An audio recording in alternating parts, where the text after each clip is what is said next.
وصیت 46: پرهیزکاری در دنیا.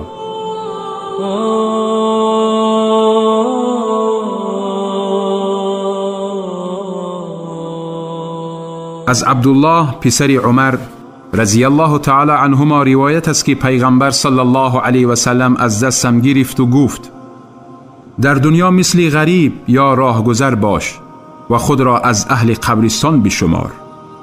عبدالله پسر عمر رضی الله تعالی عنه می گفت: هرگاه روز را به بیگاه رساندی انتظار صبح مباش و چون صبح خیستی انتظار بیگاه مباش. سلامتیت را غنیمت شمار برای بیماریت و حیاتت را غنیمت شمار